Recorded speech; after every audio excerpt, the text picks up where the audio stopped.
Ito ang isa sa pinakasikat na pansit recipe dito sa Quezon Province. Welcome dito sa Quezon Province, isang probinsyang kilala pagdating sa masasarap at kakaibang pansit sa buong Pilipinas. At bukod sa pagiging isa sa pinakamalaking producer ng nyug sa bansa, kilala rin ang Quezon sa mayamang kultura at mga pagkaing tunay na ipinagmamalaki ng mga lokal. Katulad na lang nitong masarsang pansit na kung tawagin nila dito ay pansit chami. Ang sabaw nga niya. Manamis-namis sa maanghang-anghang. And saucy talaga. Pati na rin sa isa sa pinakasikat na crispy patang paboritong stopover ng mga biyaherong papuntang Bicol. Sa Quezon Province, the best crispy pata. Sasabihin nila sa Bubble crispy pata. Titikman din natin ang viral na pansit habhab na literal mong hahabhabin mula sa dahon ng saging. Nakakaubos po kami sa araw-araw na 35 kaldero hanggang 40 po. 15 pesos to 20 pesos busog ka na. Ito ang mga pagkaing may kwento at galing mismo sa tinaguriang Food Basket of Calabarzon, Quezon Province. Touchdown dito sa Quezon Province. Nandito tayo all the way down south para tumikim ng mga putahing dito pinanganak mismo sa Quezon. Iba't ibang mga klase pagkain mula dito, ganito at ito din ay baka titikman natin ngayong araw. Kaya tara, umpisaan na natin to. Let's go! So mula dun sa Arco kanina ng Quezon Province, umabot din ng 30 minutes ang biyahe natin dito sa Lucena dahil dinaanan pa natin yung Chaong, yung Candelaria, Sariaya at ngayon, nandito na tayo sa Bubbles Crispy Pata dahil isa daw to sa mga nauna, early 2000s pa nung nagumpisa sa Crispy Pata at ngayon ay restaurant na. Ano nga bang kakaiba dito sa Crispy Pata nila kumpara sa mga ibang lugar o sa Metro Manila? Subukan natin, pasok tayo sa loob, alamin na natin yan agad-agad. So pagpasok natin ay makikita natin na medyo maluwag naman, marami talagang mga lamesa at upuan at makikita natin dun sa labas, may mga kubo din na pwede kang mag-dine in. Siyempre mas presko, mas maliwanag at mukhang dito tayo uupo. Okay mga kabs, dito tayo napwesto sa kubo nga at meron na nakasetup dito at ready na tayong umorder. Ma'am, good afternoon po. Good afternoon po. Ito na pala yung menu nila. Alam ko naman crispy pata specialty niya dito. Curious ako dito sa pinangat. Order po akong 2 crispy pata o order din po ako ng pinangat. Okay lang po ba pumasok sa kusina para i-check Yes, up agad? pwede naman. Thank you po. O, tara mga kabs, pasok tayo sa kusina. Let's go. So nandito na nga tayo sa kusina. As you see mga kabs, meron ng mga nire-ready at iniinit na mantika dyan. Look at this crispy pata naman mga kabs. So parang humiwalay na yung buto sa lambot. Sa nakikita ko pa lang, alam mong matagal yan pinakuluan, pinalambot talaga. Ang pagpapakulo siguro depende yan sa texture ng mga pata. Sa pagluluto naman, 15 to 20 minutes ang preparation. Luto naman na yan kung tutuusin dahil pinakuluan niya ng matagal. Definitely luto pati loob. Ang ginagawa ngayon ay pakikrispy dahil kaya piniprito siya. At medyo pumuputok siya, no? Sumalayo po ako ngayon sa camera dahil meron naman tayong steak. Meron din palang hinanda dito na pang liver steak. Hindi ko nakasama sa order kanina pero o-ordering ko na rin dahil yan po ay pinanganak na pagkain dito sa Quezon. Ang liver steak naman, nagsimula yan sa recipe ng tatay ko. Siya ang nag-invento niyan hanggang sa nakuha namin mga anak. Kakaiba daw yung liver steak namin. Ganun lang kabilis. Halos wala pang 5 minuto mga kaps. After ng mga ilang minuto, yung crispy pata natin ay naibaligtad na. Ngayon din yung isa. So ito yung 2 order natin, malapit nang maluto. Tapos dito naman banda, nandito yung in-order din natin na pangat. Gawa na yan, so iniinit lang yan talaga. So nilagay na nila sa lalagyan. At yan na mismo yung order natin at pagsasaluhan mamaya. Ayan mga kabs, ready na itong crispy pata natin. Siguro mga 10 to 15 minutes din i-fry. Tapos ayan na, okay na to. Saluhan na natin. Start na tayo. Let's go. Mga Cubs, ini-invite namin kayo dito sa Bubbles Crispy Pata Restaurant along Diversion Road, Lucena City. Pag pupunta kayo ng Bicol, madadaanan nyo sa amin. Bagong lutong Bubbles Crispy Pata dito sa Quezon. Wala nang patumpik-tumpik pakagatin natin ng ganito, no? Dahil gutom na tayo. Ganito Let's kabilis go. lang mga kabs.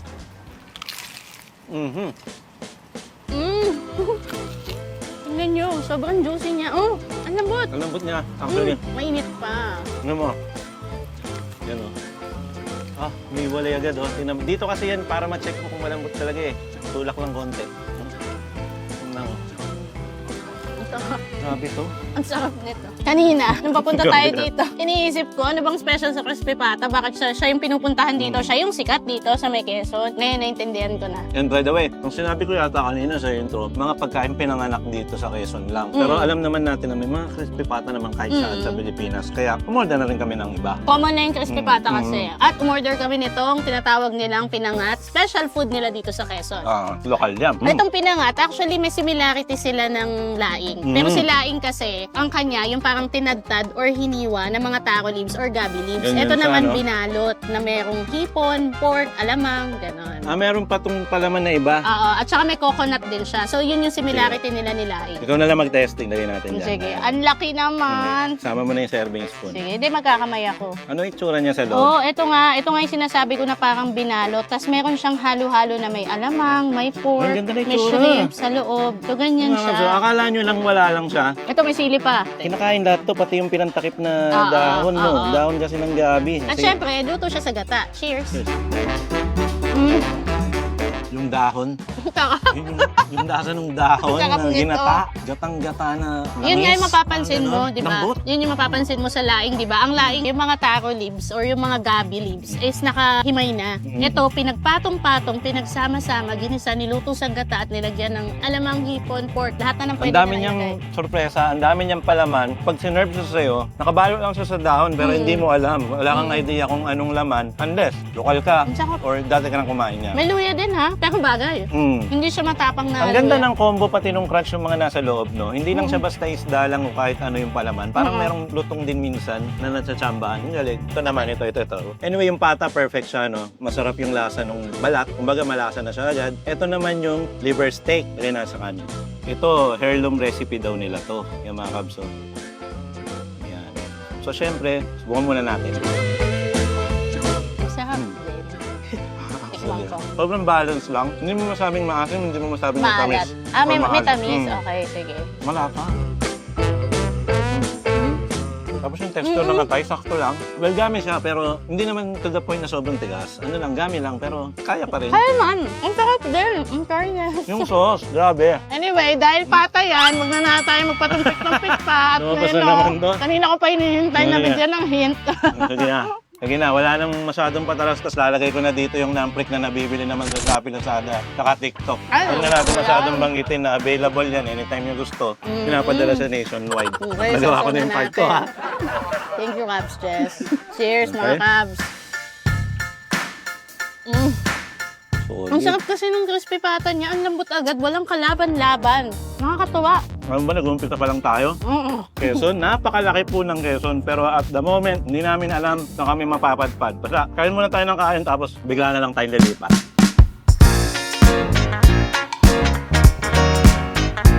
Dito naman tayo napadpad sa Enriquez Street. Nandito pa rin tayo sa Lucena, sa Quezon. Pero syempre kapag usapang Quezon, hindi mawawala yung alam nyo ng pansit na kung tawagin nila ay hab-hab. Hello po mate, good afternoon po. Ano po itong tinda niya? Pansit habab. Pansit hab-hab. Magkano po ang serving niyan? May 15 po, may 20. Katulad po niyan, nasa dahon. Kaya po medyo siguro pinipilahan ng mga santok po lang dito po ay 15 pesos to 20 pesos po. Busog ka na po. Ganyan na po ba siya pinakain? Diyan na? Kumbaga wala nang kahit ano? Sir, may hinakap lang po. Ganun pala siya dito sa lugar ninyo, sa Quezon, no? Ano pong masarap na i-partner dyan? Ang peanut butter po, sir. Sandwich? Yes po. Parang bun? Burger? Opo. Oo. Magkano naman po yun? 10 pesos lang po, sir. Ano pong nilagay nyo? Sibuyas? Sibuyas, gulay, nentoko po. Sige po, kuha po akong dalawa niyan. So ganito na siya, tapos kakainin lang ng hinahabab lang. Tapos meron po ba tong condiment or pamartner? Opo, nilalagyan po ng sukang halong po. Yung matapang po ay toyo. Pero pwede suka lang po, ano. Ito na po order ko, tsaka po yung sandwich. Salamat po. Okay, so pag binigyan ka nila ng order, so nasa down lang siya. Pero may option din naman na ilagay mo siya sa plato. Pero syempre, eat like a local, ilalagay natin dito. Tapos hindi tayo gagamit ng tinidor. Tapos the best partner daw dyan, itong tinapay na may peanut butter. Tapos yung pansit na yan, okay din yan kung nilalagyan daw din ng suka, tsaka toyo. Mamaya, subukan din natin yung sarili nating sauce. Bago natin kainin yung order, pakita lang natin yung lulutuin nilang pansit. Meron na ditong ingredient, may tokwa, may gulay. Tapos dito, may nakasalang na sabaw nung pansit na pagbababaran ng noodles. Dito naman, may pinapakuluan dito na malaking kaldero. Nandito yung pinakakaldo, pinakuluan ng mga buto-buto. Ayan, yun yung pampalasa nila. At eto naman yung noodles na hinihintay natin. So kumukulo na kanina yung sabaw na pinapakuluan dyan. Tapos binabad lang yung pansit na gagamitin sa hab-hab. Tapos hahaluin lang yan para mababad lahat. At syempre para lumambot na lahat. Yung kinuha mong yun, di ano karaming pansit yun? 6 kilo po yun. 6 kilos na pansit sa isang kawa ang ginagawa nila dito. Tapos ang kasunod namang nilagay, syempre yung mga gulay. Nakakaubos po kami sa araw-araw na 35 kaldero hanggang 40 po. Pag mainit po ang panahon, mga 35 nga lang po. Pag medyo taglamig po ang panahon, medyo dumadami po. Maabot na po ng 40 po. Okay, after 5 minutes, mukhang ready na. Tatanggalin na daw ni Kuya ang takip. Note, nilagay ni Kuya yung secret niyang pampalasa. So, tatakpan ng muli. Tapos, few minutes lang ulit ang hinintay. Ganyan na po. Makakatikim tayo ng masasabi kong legit, authentic, totoo, original, hindi peking habhab. Kasi nandito tayo sa Lucena, Quezon. Nilagay na dun sa isang lalagyanan. So ito na yung mismong sinasabi ko na ilalagay nila dun sa harap. Yung kaldero na nakikita nyo, dito siya galing sa kusina nila. Ito na ang trademark ng Quezon na kapag pumunta ka dito, hindi pwede wala to ha. Pansit habhab na Oo. 15 pesos lang dito kay Fernet. At kagaya ng crispy pata kanina, wala nang patumpik-tumpik, hinahabhab lang daw to. Hindi walang natin tinidor. kailangan ng tinidor. Hindi ka lang alam paano. Okay, 1, 2, 3. Medyo messy. May buwelo pa eh. 1, 2, 3.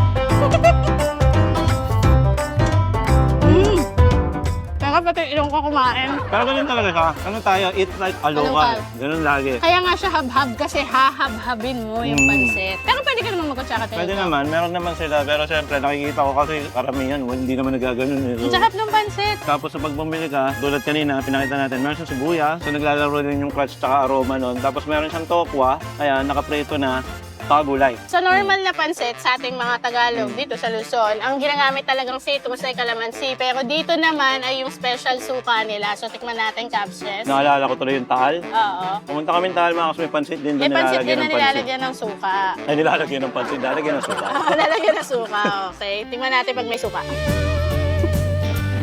Ang sarap. Iba yung naging atake ng pansit. Kumbaga parang nagkaroon siya ng spice level version bukod sa pagiging maasim ng suka. Nakatulong yung suka. Nag-totally iba yung lasa. Kanina plain lang yung lasa kasi pansit lang. Hindi siya kasi yung pansit na yung wala pa siyang suka, yung default pa lang, kumbaga. Hindi siya yung savory talaga. So, kailangan mo talaga siyang timplahan. Pero pepper yung flavor niya. Ramdam mo yung mga spice na gano'n. Pero ito talaga, pangarap ko talagang makapunta dito sa Quezon at matikman tong pansit habab. Kasi before natikman naman natin, pero sa ibang lugar. Pero iba pa rin kasi kapag local. Ngayon, ang gusto ko talagang subukan at matry, eto. Ayun ba ako kanina? Kakainin ko sana to eh, pero pinaalala mo yan ha. Mamaya na yan. Kasi di ba nagko-complement yung gawa nila, specialized nilang suka. Tignan natin kung babagay din Sige. itong Namprik by Team Galas TV na meron sa Shopee, Lazada, TikTok. Hindi ko nga alam pa nandyan Hindi ko yan eh. maalam Nakikita ko lang kasi yan sa Shopee, Hindi ko mabuksan. sa Lazada, tsaka sa TikTok pag may... Bawas na kasi ginamit na sa crispy pata kanina. Sige Tignan nga, natin. subukan mo, sige. Moment mo yan. Sige. Uy, tignan mo, may mga spices kasi. Oh. Tapos habhabin. Ayun, mga kinabhab. May lokal po tayong kasama. Ayan. Meron pa kami sariling dala. Nag-iba na ano yung lasa. Oo.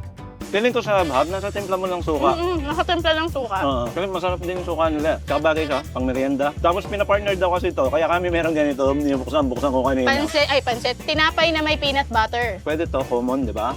Pero sino mag-iisip na ito pala? Dapat ang partner na sa habhab, ano? Cheers. Cheers. Asim at saka yung Asim lasa ng peanut tamis. butter. Asim tamis alat. So, pag pinag-combine mo kasi yun, ang sarap sa bibig eh. At bukod dito, meron silang well, hindi na natin para i-review pa kung ano ang lasa kasi ang merienda na ganito, alam niyo yan, kabisado niyo yan. Mas focus tayo dito sa pansit talaga. Iba kasi yung pansit habhab na dito mo sa Quezon na Alam mo yung isang probinsya, kung ano yung bida doon, wala na pong pinalaman hindi na po mahalaga kung saan mo siya tinikman na tindahan. Ay, Parang ako patay po, na yun. taga Pampanga, kailangan, pag kumain ako sisig sa Pampanga, parang gano'n. Kung gusto mo siyang first, ganun po Tama. ginagawa ko. Pag pumunta ako ng Jensen in the future, gusto ko matikman yung tuna doon. Pero hindi kailangan Ganon. sa specific na lugar. Basta matikman mo, doon galing. Ganun po ginagawa natin so far. Nakakatuwa. Quezon, nag-i-enjoy kami. Nakatikim tayo ng mga ulam nila kanina. This time, nakatikim tayo ng merienda. Hindi ko alam kung ano yung susunod. Pero hindi pa ito tapos. Hindi pa Merienda tapos, merienda pa lang to. So may dinner pa. Pero bago tayo pumunta dun sa kung dinner man yun o merienda ulit o kung early dinner yon, bago natin panoorin at bago tayo lumipat doon, meron kami ipapalabas na sana magustuhan nyo. Panoorin natin to. Alexa, it's game time. Okay.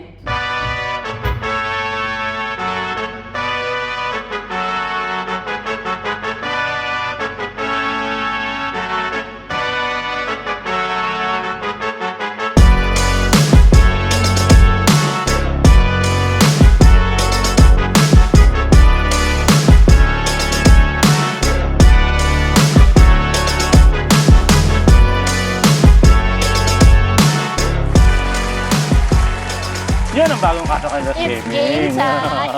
Game time! Galing! Sana mga Ayun, Cubs. Kapunta na tayo Opo dun sa kayo. next na. Diretso na tayo. Ready ka na? Ready na. Oh, let's go!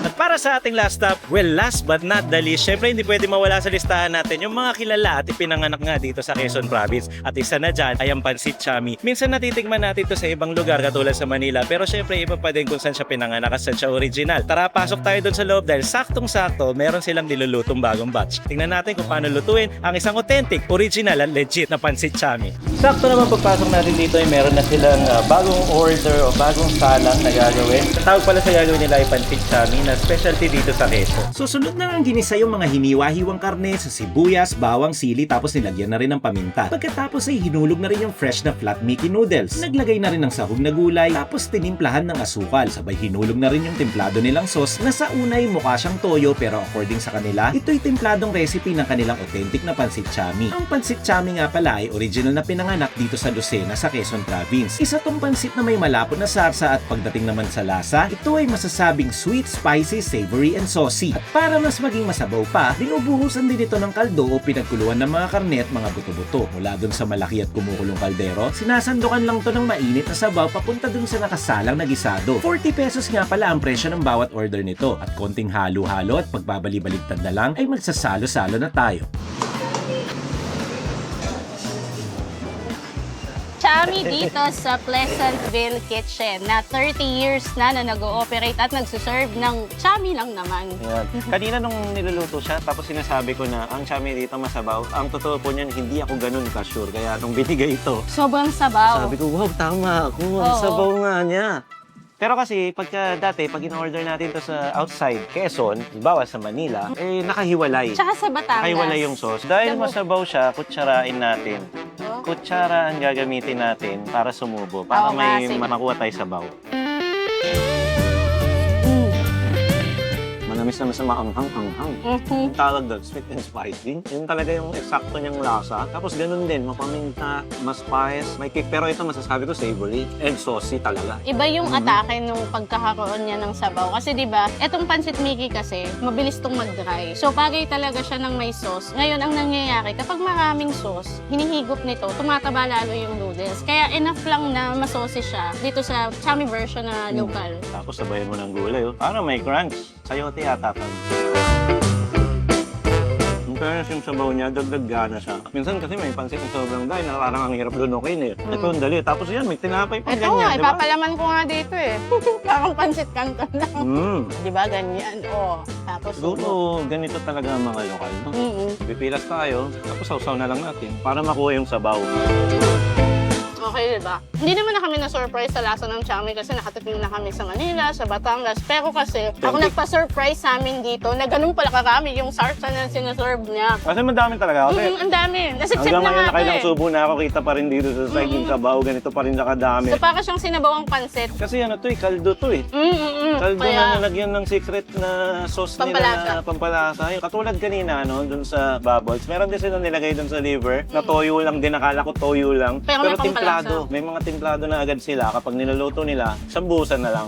Dito- Siyempre naman, pag nagluto kang basbon, lagay ka ng lagay, pagsamahin mo na. dito naman ang kaibahan kasi talaga sa mga hindi pa nakakatikim ng chami. Ang chami talaga, masasabi ko, ito lang yung pansit na nakain kong matamis. Napansin mo ba? Kasi usually talaga yung mga pansit, savory talaga yung una mong malalasahan. Depende na lang sa texture ng noodles. Pero sa buong buhay ko, ang nakain kong pansit na matamis, chami. Wala na akong ibang ma-explain dun. Tamis ang anghang talaga. Kasi yung anghang niya ngayon, parang medyo may ano dito, may sumisipa. Kada lunok mo. Tapos yung mga paminta niya, nakikita niya naman, yung mga bits-bits ng paminta. Kaya masasabi ko talagang ano to eh, manghang talaga. Nag-enjoy Pero hindi naman ako. super. Nag-enjoy ako dito, Cubs Chess. Thank you so much sa ating mga kasama dito sa Quezon at sila ang Ayun pa. Sila talaga yung nagtuon. Sipag niyan. Makikita nyo sa bonus clips, mga Cubs. Sobrang sipag Sobrang niyan. sipag Makikita niyan. nyo lahat ng kasipagan niya sa pag-shoot. First time namin sa Quezon Province, yun ang aaminin ko talaga. Kahit ikaw ba? Sa buong First buhay time mo? ko. First time ko. Kahit bago pa kami nagkakilala, never pa kami nag-set foot dito sa Quezon Province. Pero alam namin yung mga pagkain kasi nga, syempre, nagpo-food vlog tayo. Alam natin na ang ganito ay dito. Nakakatuwa lang na may experience mo siya ng tunay na buhay. Ito, tunay na buhay ito eh. Natitingnan titikman na natin siya dito ngayon. No? Nandito kami sa Quezon Province, tumitikim kami ng chami. Ang sarap ng linya na yun na pwede mo ipagmalaki kahit kanino. We are very proud of it. Siyempre, proud tayong mga Pilipino sa ating mga pinagmamalaking pagkain. Totoo yan. At maaaring hindi natin kabisado ang mapa. Pero kapag sinabi yung isang pagkain, alam mo kung saan galing. At yun ang nakakatuwa dito. Food travel tayo. At sana kahit sa panonood, na-experience nyo din, yung na-experience namin, kumbaga parang ipapahatid namin sa iyo yung saya at galak. Saya at galak namin na napunta kami sa lugar nito. Kahit nanonood kayo, sana nag-enjoy din kayo na nakakasama namin kayo dito. Maraming salamat ulit mga Cubs mula dito sa Quezon Province. Siguro nandito na lang. Papakilala ulit ako. Ako po, si Cubs. At ako naman si Camera Woman. At ito po ang Team Cubs TV na lagi magsasabi at magpapaalala sa inyo. Dawag yung kakalimutan at lagi yung tatandaan. Mangunguha ka pa ng drinks. May favorite pa siyang ano no? Flavor. Cheers! Ang sarap sa mainit na panahon. Chami, you're the best. At talaga naman, manyaman. Kenny! Bye, MTs at mga Cubs. Bye! Thank you, Caps Nation. Thank you sa lahat ng mga kanina. Thank you sa mga kasama namin. Chow Food Call, Tito Z, E-Tour, Billy Jumbo, Passion. Credits. Pinakamasipag. Credits mga Cubs. Cameraman, assistant editor, Wow! researcher, Hindi ka sumat ha. the host. Sa mga hindi tumulong, nasa credits din. Shaker Perry, hindi tumulong today. Ayan, yun yung Si credits. Ayan, hindi tumulong today. Ayan. Sige na, takpan na natin yan. Bye. Ay, isa na lang, yung bago nating Ay, yung assistant bagong editor. Wow! Alright. May dessert ako, Tolo. Parang tinarget lang. Teka, may dessert lang tayo, ha? Ano na to? Buksan lang natin. Wow! Ayan, oh. Parang Graham. legit lang. Ayun nga. Graham na leche plan, pwede ba yun? Crema de leche. Ganun ba tawag doon? Galing Galing naman. Galing na to. Galing! Talino mo naman. Sino bang tita mo? Ayan, may bago na po tayong host ng food vlogging. Ayan, sila na po ang bago. Pero ito, tingnan natin. Ang sarap ng combination, tsaka yung lambot niya. Oh. Pag gano'n mo, lumulusaw siya mag-isa. Oh. Tignan mo yung mga meron mo. Mga Miron. Shoutout daw sa mga Miron, sabi sa comment section. Shoutout! Hello po. Ano lang sila sa isang nasa kabilangan. Ano, hindi ba kayo pwede dito? Hindi, ang totoo niyan, hindi lang naman yung sa vlog ang kinain namin. Marami pa pang order na tulad niyan. Merong kare-kare doon. Tapos may mga drinks kami. Ayun. Yan, so hindi lang yon. So kung ano pa ang naiisip nyo pwedeng orderin dito, na-order naman natin off-cam. Ayan. Oh, may upload po ang Cubs Chess. Baka hindi mo pa napapanood. Baka isa ka pa sa mga hindi pa updated at nakapanood na merong episode sa Cubs Chess channel. At saka pala yung pinalabas namin kanina, yung Kasakanlas Gaming House. Thank you, Cubs Chess.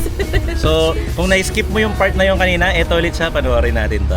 Alexa, it's game time. Okay.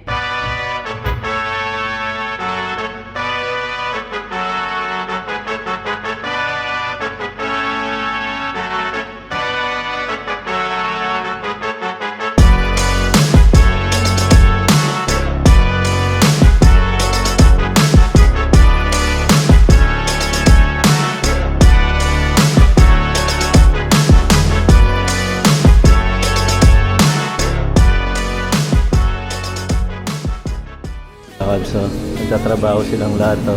Kaya mo, alam mo talaga. May ganun po, may hawak pa ng ano doon, ladel. Papansin nyo ba kulang sila? Paano yung isa doon? Ayun, Ayun. Ayun, Tignan nyo yung isa. Pinakita ko sa inyo kung gaano ka-busy yung team. Tapos ito yung nag-iisang nasa labas. Hindi, kinuha ka lang dyan. Kinuha naman yung daan. Hindi naman kailangan yung pagkain yung vlog natin eh. Ay, pagkain ba? Oo, kakain na nga tayo eh. Kala ko yung lugar. Samantalang kapag kakain, nauuna ka. Sige na, pasok na tayo, kakain na kami. Bonus clip mga Cubs, inaabot ng brownout dito.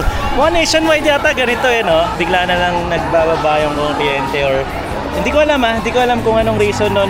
Share nyo na lang sa comment. Luzon, Visayas, Mindanao daw affected ng ganito. On and off yung kuryente. So, hindi po exempted ang mga ganitong lugar. Tinatamaan din sila ng mga ganyan. Well, hindi naman to palagi, so okay lang. At iniilawan pa talaga ako. Para akong iniimbestigahan dito. Lahat po sila nakailaw. So, hanggang dito na lamang po. Maraming salamat sa mga nanood dito sa YouTube channel ng Cubs Chess. Kita kayo sa susunod na seafood hunt natin. Alright, bye!